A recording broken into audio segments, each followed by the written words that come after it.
నీతి నిజాయితీ రెండూ లేనప్పుడు నేను భవానీ దీక్ష పట్టా, నేను శివ దీక్ష పట్టా, నేను సత్యనారాయణ దీక్ష పట్టా, నేను నల్ల బట్టలు వేసా, నేను పచ్చబట్టలు వేసా, నేను నీలం బట్టలు, ఎవరికి కావాలయ్యా నీ వస్త్రాలు? నీ వేషాలు ఎవరికి కావాలి? నీ మొక్కుబళ్ళు ఎవరికి కావాలి? నువ్వు పనిచేసే ఆఫీసులో ఎలా పనిచేస్తున్నావు? నీ సంసారం ఎలా చేస్తున్నావు? నీ పిల్లల పట్ల నీ బాధ్యతలు ఎలా చేస్తున్నావు? నువ్వు విద్యారంగంలో ప్రభుత్వ సంస్థలో ఉపాధ్యాయుడిగా ఉంటే పాఠాలు సక్రమంగా చెబుతున్నావా, లేదా దీక్ష కోసం పాఠం ఎగ్గొడుతున్నావా? దీక్ష కంటే కూడా పాఠమే ముఖ్యం. ఎందుకంటే అక్కడ జీతం తీసుకుంటున్నాం మనం ఖచ్చితంగా. ఒక నేరస్తులలో దీక్ష పట్టిన వాళ్ళు ఉంటున్నారు అంటే దేశం ఏ స్థాయికి వెళ్ళిపోయిందండి.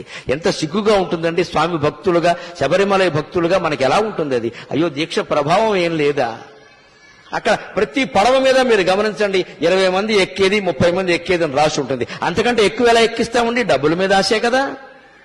వేరే పర్మిట్స్ ఎలా తీసుకుంటామండి? డబ్బుల మీద ఆశే కదా. ఇచ్చేవాడు ఎలా ఇస్తాడండి? లంచం మింగేసే కదా. మరి అందరం భక్తులే. రేపు ముక్కోటి ఏకాదశి నాడు మీరు చూడండి, తిరుపతి పట్టదు, శ్రీశైలం పట్టదు, భద్రాచలం పట్టదు, దేశంలో ఏ గుమ్మమో పట్టదు, మొత్తం అందరూ అక్కడే ఉంటారు. ఆ రోజు మహాపుణ్యం చేసిన పాపాలన్నీ పోతాయి. అంటే అన్ని పాపాలు చేశాడనమాట ఈయన. అసలు ముందు వీళ్ళు పాపాత్ముడి కింద గమనించాలి. ముక్కోటి ఏకాదశి నాడు పని కట్టుకుని గుళ్ళో గెడుతున్నాడంటే ఇంత పాపాత్ముడు ఇంకొకడు లేడు. పాపం చేయని వాడు వెళ్లాల్సిన పనిలా, వాడు ఇంటో వాడు ఉంటాడు ఖచ్చితంగా. నేను ఏ పుణ్యక్షేత్రానికి, ఏ పుణ్యక్షేత్రానికి, ఏ పుణ్యతీర్థానికి, ఏ పుణ్యతిథి నాడు నేను వెళ్ళాను. ఎందుకంటే నేను ఏ పాపము చేయలేదు, పోవలసినవి ఏం లేవు. నాకు అవసరం లేదు వెళ్ళవలసింది. ఈ పిచ్చి వదులుకోండి దయచేసి. ఎందుకంటే ప్రమాదాలు అక్కడే జరుగుతున్నాయి. ఒకే క్షేత్రం, ఒకే రోజు, ఒకే సమయం. గోదావరి పుష్కరాల్లో 30 మంది ఎందుకు చచ్చిపోయారో అందరికీ తెలుసు. అదే రోజు, అదే ముహూర్తం. అంటే అవి అలాగే జరుగుతాయి. ఏమిటా పిచ్చి, ఏమిటా వెర్రి? ముక్కోటి ఏకాదశి నాడు పెడతారా? మన్నాడు వెళ్ళండమ్మా, 3 రోజులు అయ్యాక వెళ్ళండమ్మా. విష్ణుమూర్తి ఏమైనా కోప్పడతాడా? ఉత్తర ద్వారంలోంచే వెళ్ళాలి, తలుపులు బద్దలైపోవాలి.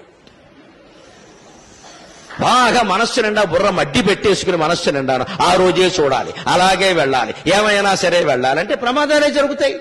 చివరికి ఏమవుతుంది? ఈ ప్రమాదం వల్ల హిందూ ధర్మానికి నష్టం, దేవుడి మీద దుష్ప్రచారం జరుగుతోంది. ఇతర మతాల వాళ్ళు అరుసుగా తీసుకుంటున్నారు. మీ మతంలో ఏం జరుగుతుందో చూడండి అంటే వాళ్ళకి జవాబు చెప్పలేకపోతున్నాం మనం. అంచేత పుణ్యక్షేత్రాలు, తీర్థాలు, పుణ్యతిథులు ఇవేవి ముఖ్యం కాదండి. శరీరాన్ని మించిన క్షేత్రం లేదు, మనస్సును మించిన తీర్థం లేదు. సత్ప్రవర్తన కలిగి ఉంటే నువ్వే ఒక పుణ్యక్షేత్రం, నీకు నువ్వే ఒక పుణ్యతీర్థం. అటువంటి మానవత్వాన్ని నింపడానికి, సాటి మనుషుల పట్ల సానుభూతితో ప్రవర్తించడానికి, పరోపకారమే జీవితంగా బతకడానికి ఈ నా ప్రసంగం ఏమాత్రం ఉపయోగపడినా నేను ధన్యుణ్ణి. నాకు ఈ 4 మాటలు నేర్పిన మా అమ్మ ధన్యురాలు. స్వస్తి.